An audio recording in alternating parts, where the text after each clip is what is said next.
बिस्मिल्लाहिर्रहमानिर्रहीम। अस्सलाम वालेकुम नाज़रीन, कल 23 मार्च की परेड के मौके पर स्टेज के ऊपर एक पेज जिस तरह बिखर कर रह गया, आपने उसे देखा और उस पर पूरे मुल्क में बहस भी हो रही है और उसकी तफसील बताने की ज़रूरत नहीं, लेकिन सिर्फ एक मंजर जो मुझे ज़्यादा जिसने क्लिक किया वो ये था कि जब इमरान खान जनरल बाजवा की तरफ बढ़ा स्टेज पर चढ़ते हुए, और जैसे ही उसने जनरल बाजवा को देखा उसे जैसे करंट लगा और उन्हीं कदमों पर वो वापस आकर कई कदम आगे खड़ा हो गया और उसने कोशिश की कि जनरल बाजवा से ना तो मुलाकात हो सके, ना ही उसका सामना किया जा सके। ये अलग बात है कि बाद में जनरल बाजवा ने स्टेज से उतरकर प्रोटोकॉल के मुताबिक इमरान खान को सलूट भी किया, क्योंकि जो भी है ये पाकिस्तान की वज़ीर आज़म के मनसब पर फाइज है, भले से जाली तौर पर फाइज है, लेकिन चूंकि वज़ीर आज़म है लिहाजा उसको सलूट करना प्रोटोकॉल के मुताबिक जनरल बाजवा ने जो करना था वो किया और इस तरह अपने और इमरान खान के दरमियान का फर्क भी वाज़ेह कर दिया। इस पर तो मैं ज्यादा बात नहीं करूंगा, लेकिन जो हमारी आज का जो मेन मौजू है वो तो खैर यही है कि किस तरह इमरान खान को उसके इत्तेहादियों ने साफ जवाब दे दिया है और आज या कल ये 2 दिन इस बारे में बड़े क्लियर हैं कि ये इत्तेहादी वाज़ेह तौर पर अपनी लाइन इमरान खान को बता देंगे।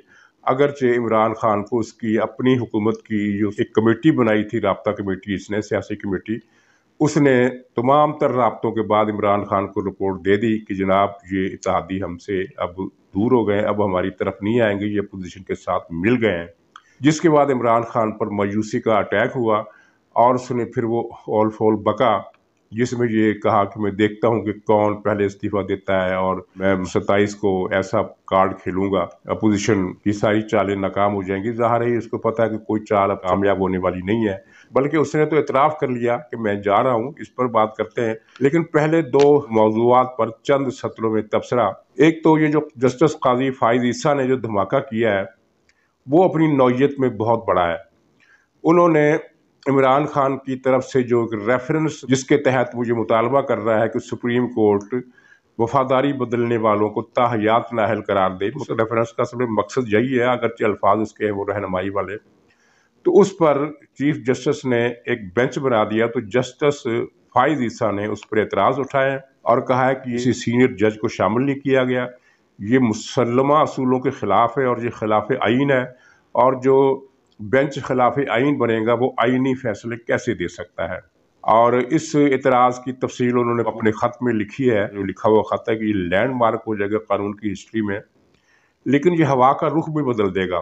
नाज़रीन, माजी में हमने देखा कि साकिब निसार और खोसा और जस्टिस गुलजार इस तरह के जज पै दर पे आते रहे, जिनकी वजह से पाकिस्तान दुनिया में अदालती हवाले से सबसे आखिर में चला गया, यानी 180वें नंबर पर चला गया। उसके बाद फिर क्या मुल्क रह जाते हैं, यानी पाताल में उतर गई है हमारी अदलिया इन जजों की वजह से। लेकिन जस्टिस फाइज ईसा की वजह से इस अदलिया की बहाली के इम्कानात हमें क्लियर होते हुए नजर आ रहे हैं। बहरहाल ये इस खत के बाद से वो बेंच मुतनाज़ हो गया, अगरचे उसके सारे जज मुतनाज़ नहीं हैं, बल्कि जो जिस तरह ये कानूनदान हल्के या पोजीशन के लोग जिस तरह बताते हैं कि 2 या 3 जज हैं जिनके बारे में माजी के हवाले से, फैसलों के हवाले से कुछ बातें हो रही हैं, लेकिन ओवरऑल इस खत के बाद से इस बेंच की जो फैसला कुन अफादियत है वो कमज़ोर हो गई है। अच्छा, इसमें जो पॉइंट है बताने वाला जिस पर ज़्यादा तवज्जो नहीं दी गई वो ये है कि आइन के जिस आर्टिकल की वजाहत के लिए ये रेफरेंस इमरान खान ने दायर किया है अपने किसी गूफ अटारनी जनरल की मदद से, उसमें ये इस्तदा की गई है कि अदालत बताए कि ये नाअहली, डिफेक्शन करने वाले की जो नाअहली है वो ताहयात है या एक टर्म के लिए, जबकि आइन के इस आर्टिकल में नाअहली का जिक्र ही नहीं है। वहां सिर्फ डी सीट होने का जिक्र है कि जो भी डिफेक्शन करेगा, फ्लोर क्रॉसिंग करेगा या पार्टी पॉलिसी या पार्टी हुक्म के खिलाफ एक्शन करेगा, तो ड्यू प्रोसेस के बाद ज़ाहिर है वो जो पार्टी चीफ है वो स्पीकर को भेजेगा मामला, और स्पीकर जो है उस पर कार्रवाई के लिए इलेक्शन कमीशन को लिखेगा। इलेक्शन कमीशन अपनी मुनासिब समाअत के बाद वो फैसला सुनाएगा। तो उस फैसले के नतीजे में वो रुकन कौमी असम्बली जिस पर ये इल्ज़ाम साबित हो जाए वो अपनी सीट से महरूम हो जाएगा। सीट से महरूम होने का मतलब ये है कि अगर वो दोबारा कौमी असम्बली में आना चाहता है तो उसे नए सिरे से इलेक्शन लड़ना पड़ेगा, चाहे वो आज़ाद उम्मीदवार के तौर पर लड़े, चाहे वो किसी और पार्टी की तरफ से। तो ये अब हुकूमत की चालाकी देखिए कि आइन कि आइन के अंदर नाअहली का जिक्र ही नहीं है, और वो पोज कर रही है गवर्नमेंट के ये अदालत ये वाजे करे कि ये नाअहली जो है ही नहीं, ये नाअहली उम्र भर के लिए या एक टर्म के लिए। ये एक हवा में चलाया हुआ तीर था जो इमरान खान ने बगैर सोचे समझे चला दिया, और अब जस्टिस फाइज ईसा के इस खत के बाद तो मामला इमरान खान की तवक्को के बहुत ही बरक्स हो गया है। वैसे भी हम इस बहस में नहीं पड़ते कि कौन से जज मुतनाज़े हैं, कौन से जज मुतनाज़े नहीं, लेकिन एक सीधी सी बात है कि जज हजरात, अदलिया आइन की तशरीह कर सकती है, आइन लिख नहीं सकती। आइन लिखने का काम, आइन साजी का काम पार्लियामेंट का है। अगर इमरान खान ये समझता है कि अदलिया नाअहली मुकर्रर करेगी तो गोया कि वो ये कह रहा है कि अदलिया आइन साजी करे। अदलिया किसी शिक को तहरीर नहीं कर सकती। यहाँ तक कि आपने देखा होगा कि पिछली मरतबा जब एक बहुत बड़ा आइनी बहरान पैदा हो गया था, सियासी बहरान पैदा हो गया था आर्मी चीफ जनरल बाजवा को एक्सटेंशन देने का, तो अदालत ने कोई कानून लिख कर नहीं दिया था। अदालत ने कहा था कौमी असम्बली को कि वो कानून बनाए और फिर एक्सटेंशन दे, क्योंकि कानून मौजूद नहीं था। अदालत चाहती तो वो कानून खुद बना सकती थी कि आप इस तरह से इसको एक्सटेंशन दे दें, लेकिन नहीं, अदालत ने पार्लियामेंट को मसला भेजा कि चूंकि ये कानून नहीं है लिहाजा ये कानून बनाए और उस कानून के बाद फिर आप जो मर्जी करें। तो ये इमरान खान का बहुत ही एक किस्म का स्टूपिडिटी है कि वो ये समझ रहा है कि अदालत आइन लिख सकती है। अदालत आइन कभी नहीं लिखेगी, और अब तो खैर ये मामला और भी ज़्यादा मशकूक हो गया है। तो नाज़रीन, दूसरी बात जो है वो जनरल बाजवा साहब की जो बातचीत है अखबार नवीसों से, उन्होंने एक बहुत ज़बरदस्त बात की और कहा कि फ़ौज मुदाखलत नहीं करेगी सियासी उमूर में, कोई यानी इस तरह का मुदाखलाना किरदार वो नहीं करेगी। ये एक बहुत ज़बरदस्त बात है। हमने पूरी हिस्ट्री में ये देखा है कि पहली मरतबा पिछले चंद हफ्तों से कि फ़ौज सियासत में मुदाखलत नहीं कर रही। नाज़रीन, ये पाकिस्तान के लिए एक बहुत अच्छी निशानी है, बहुत अच्छा साइन है कि फ़ौज ने सियासत से लातल्लुक़ होने का ऐलान किया है। हमने 72 बरसों से यही देखा है कि फ़ौज ने हर पल हर लम्हे मुदाखलत की है। अगर फ़ौज मुदाखलत ना करती और अपनी आइनी जिम्मेदारियों तक रहती तो आज पाकिस्तान भी बांग्लादेश की तरह तरक्की याफ्ता, खुशहाल और महफूज और पुरअमन और मुस्तहकम मुल्क होता। पाकिस्तान में इन चीज़ों में से एक भी नहीं है। ना ये मुस्तहकम है, ना ये खुशहाल है, ना ये तरक्की याफ्ता है, पसमानदा है, बल्कि कोई भी एक खूबी ऐसी नहीं है जो बांग्लादेश में हो और हमारे यहाँ भी हो। ऐसा है ही नहीं। इसलिए कि बांग्लादेश में फ़ौज जो है वो अपनी आइनी किरदार से बाहर नहीं निकलती। वहाँ जमहूरियत को सियासतदान चलाते हैं, निज़ाम मुमकिन को सियासतदान चलाते हैं। चुनाचे वो देखते ही देखते बांग्लादेश पाकिस्तान के नुक्ता नज़र से तरक्की याफ्ता मुल्क हो गया। वैसे तो वो तरक्की पजीर मुल्क है, लेकिन हम अपने जो रेफरेंस से देखते हैं तो वो हमें एक तरक्की याफ्ता, खुशहाल, मुस्तहकम, पुरअमन मुल्क नज़र आता है। पाकिस्तान के इस्तेहकाम की हालत ये है कि इमरान खान का कल का बयान है कि अगर फ़ौज ना होती तो पाकिस्तान 3 टुकड़े हो जाता। ज़ाहिर है ये मुल्क के इस्तेहकाम को अच्छा खराज तहसीन नहीं है। मतलब ये है कि पाकिस्तान, इमरान खान के अल्फाज को अगर लिया जाए तो मतलब ये है कि पाकिस्तान एक ऐसा मुल्क है कि अगर फ़ौज ना हो तो ये कायम रहने की सकत नहीं रखता। किसी मुल्क के लिए, किसी मुल्क की कमज़ोरी को बताने के लिए इससे ज़्यादा बुरी मिसाल क्या हो सकती है। हालांकि मुल्क फ़ौजों के बगैर भी मुस्तहकम रहते हैं, इसलिए कि फ़ौज मुल्क को मुस्तहकम नहीं रखती, फ़ौज मुल्क को मुत्तहद नहीं रखती। मुल्क को मुत्तहद रखते हैं उसके दाखिली अवामल, जिनमें आइन होता है, सूबाई हुकूक होते हैं और इंसाफ और कायदे के मुताबिक तमाम अक़लियतों, तमाम यूनिटों के एक हकूक़ और फ़राइज़ जो मुतय्यन कर दिए जाते हैं उनके मुताबिक अमल होता है।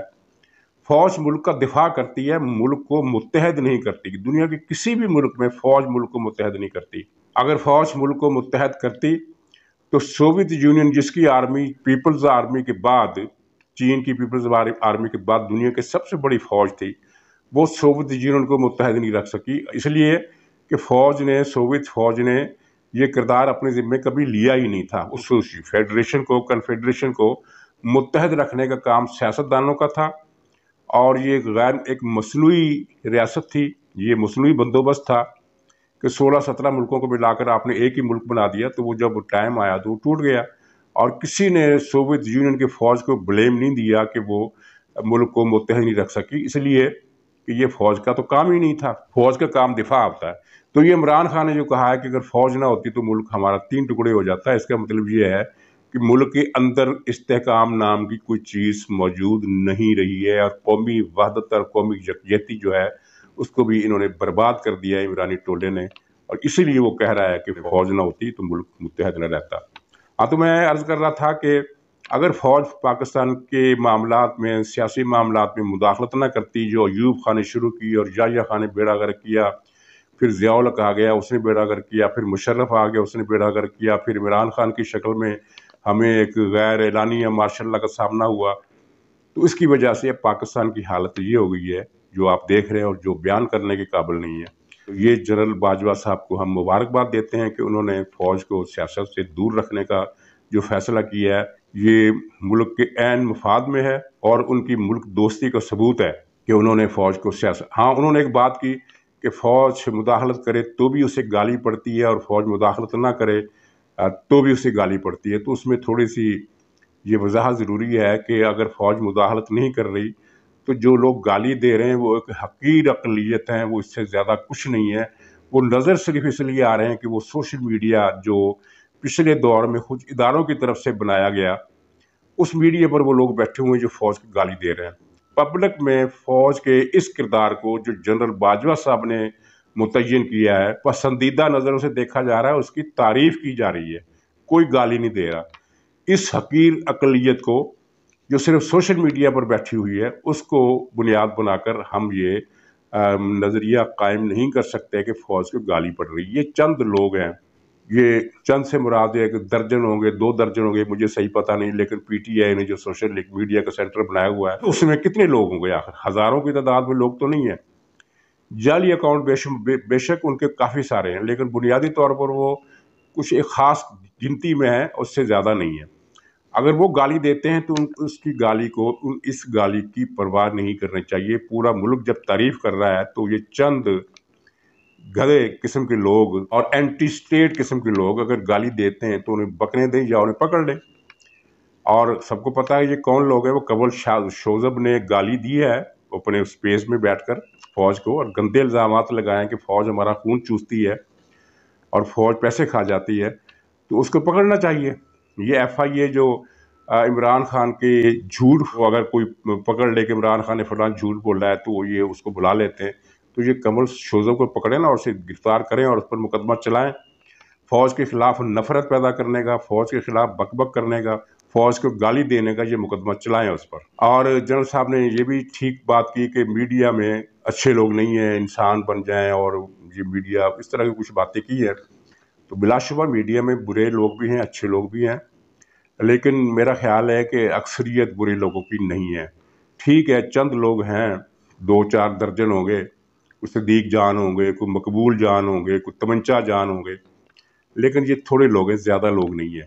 زیادہ میڈیا کے لوگ جو ہیں، سوشل میڈیا ہو چاہے الیکٹرانک میڈیا ہو چاہے پرنٹ میڈیا ہو، اکثریت ان کی ذمہ دار ہے، اور وہ نفرت پیدا نہیں کرتی، وہ استحصال نہیں کرتی، وہ ایکسپلائٹ نہیں کرتی، وہ سینسیشن نہیں پیدا کرتی، وہ ملکی مفادات کو داؤ پر نہیں لگاتی، وہ جھوٹ کا کاروبار نہیں کرتی۔ یہ لیکن چند لوگ جن کے میں نے نام لیے، اس طرح کی قبیل کے لوگ جن کا اوڑھنا بچھونا دین ایمان سب کچھ جھوٹ ہے، اور پیسے کی خاطر یہ لوگ کچھ بھی کر سکتے ہیں، کچھ بھی بول سکتے ہیں، کچھ بھی لکھ سکتے ہیں۔ ان کو اگر چھوڑ دیا جائے تو یہ یعنی ان کی اکثریت کو ان پر محمول نہ کیے جائے تو یہ زیادہ ٹھیک ہے، کیونکہ یہ بہرحال مائنارٹی ہے، یہ بھی اکثریت نہیں ہے۔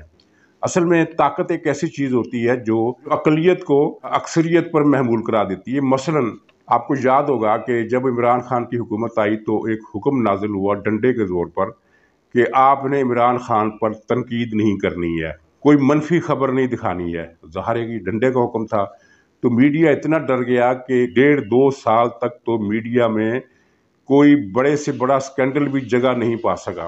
اربوں روپے کی کرپشن عمران خان کرتا رہا، ہر مہینے ہر دوسرے مہینے کس کا سکینڈل آتا رہا، اور میڈیا ڈنڈے کے ڈر سے اس کا ذکر نہیں کر سکا۔ اس ملک میں یہ لوٹ پڑ گئی ہے، یہ آندھی آ گئی ہے کرپشن کی، یہ اندھیر نگری مچ گئی ہے میڈیا۔ تو لوگوں نے اس کا مطلب یہ لیا کہ میڈیا جو ہے وہ مل گیا ہے سارا عمران حکومت کے ساتھ، اور عمران حکومت کا وہ ساجھیدار ہے، اور اس کرپشن میں وہ عمران حکومت کا ہاتھ بٹا رہا ہے، حالانکہ ایسا نہیں تھا۔ वो डंडे का डर था जिसकी वजह से मीडिया ने, क्योंकि बहरहाल मीडिया के लोग भी बाल बच्चेदार होते हैं, रोज़गार का भी मसला होता है। एक अखबार को अगर बंद कर दिया जाए तो मालिक का कारोबार तो तबाह होगा ही, लेकिन उस मीडिया हाउस से मुंसलिक सैकड़ों घराने भी बेरोज़गार हो जाते हैं। चुनांचे ये सारी चीज़ें होती हैं। तो अर्ज़ गुज़ाश्त का मतलब ये है कि अक्सरियत मीडिया की बेईमानों की नहीं है, ये थोड़े लोग हैं। लेकिन जब इन थोड़े लोगों को रियासत जो है वो प्रोटेक्शन देगी, प्रोजेक्शन देगी, ऊपर लाएगी, तो फिर तासुर यही मिलेगा कि मीडिया में अक्सरियत इन लोगों की है।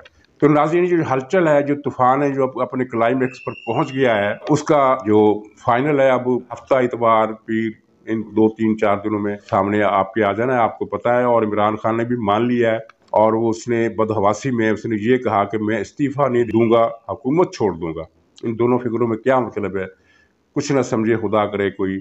मतलब ये है कि दिमागी हवास जो हैं वो दिन ब दिन मुख्तल होते जा रहे हैं, दिन ब दिन ज़्यादा वो आउट ऑफ ऑर्डर होते जा रहे हैं, तो इसलिए वो इस तरह की बातें कर रहा है।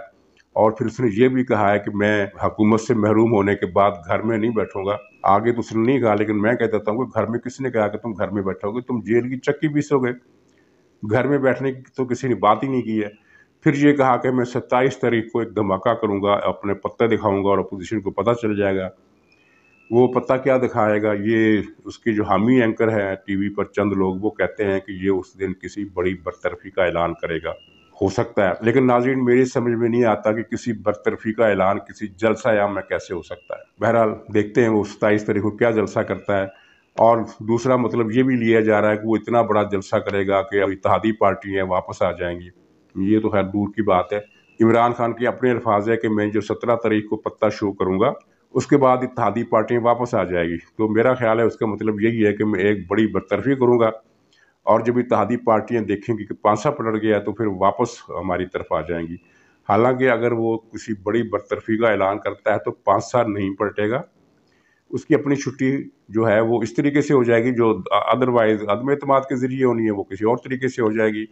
और रहा ये मतलब कि बड़ा जलसा देखकर इत्तेहादी जमातें वापस आ जाएंगी, तो ये और भी हमकाना बात है, क्योंकि अब वो मौसूफ तो नहीं रहे जिनका हुक्म था कि इमरान खान के 10,000 के जलसे को 10 लाख का जलसा दिखाओ।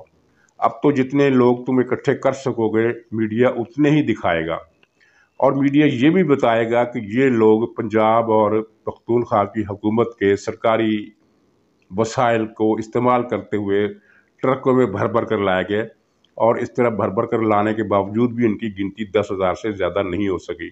भगदड़ मची हुई है। और पंजाब में आपने देखा कि ये 24 चैनल और सिटी 42 ने जो एक धमाका खेज खबर जारी की है कि वज़ीर-ए-आला हाउस से 2 ट्रकों पर सामान लाद कर किसी नामालूम जगह पर मुंतकिल किया गया है। तमाम रिकॉर्ड तलब कर दिया गया है। तरक्याती मनसूबों का जितना भी रिकॉर्ड कंप्यूटर पर मौजूद था वो वहाँ से डिलीट कर दिया गया है। अफसरों से लैपटॉप वापस ले लिए गए। ये बहुत बड़ी खबर है जो इस टीवी ने नशर की है, और लोग इस पर ज़ाहिर नेचुरल सी बात है कि उन्होंने फिर बुज़दार हुकूमत का मजाक उड़ाना शुरू कर दिया। लेकिन ये मजाक उड़ाने वाली बात नहीं है, ये बड़ी संजीदा बात है। बुज़दार पर इल्ज़ाम है कि इसने अरबों रुपए की करप्शन की है। इसका पूरा कबीला अरबोपति हो गया इन 2-2.5 वर्षों में।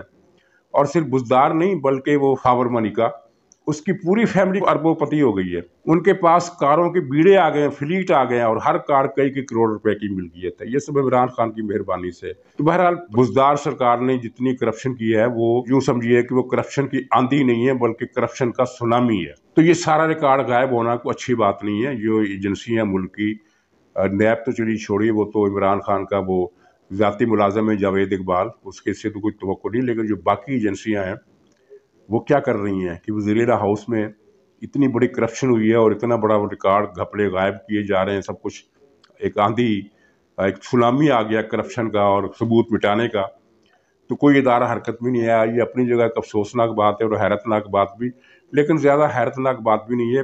पिछले चंद बरसों से इस मुल्क में जो कुछ होता रहा है उसके बाद अमलन तमाम इदारे नाकारा और मफलूज और मुअत्तल हो गए हैं। दूसरे मानों में इदारों की मौत वाक़ई हो गई है। तो नाज़रीन, शायद कल इत्तेहादी पार्टियां वाज़ेह तौर पर ये ऐलान कर देंगी कि वो अपोजिशन के साथ हैं। इमरान खान की सियासी कमेटी ने इमरान खान को बता दिया है, ये बात पहले से बता दी है कि इत्तेहादी पार्टियां अब वापस आने वाली नहीं है। जिस पर इमरान खान ने कहा कि मैं अपनी जंग अदलिया में लेकर जाऊंगा। मतलब ये है कि मैं इन सब को عدلیہ کے ذریعے نااہل کرا دوں گا۔ لیکن اس کی طرف میں نے شروع میں اشارہ کر دیا ہے کہ وہ میاں وہ دن گئے جب تم عدلیہ کے ذریعے مخالفوں کو نااہل کراتے تھے۔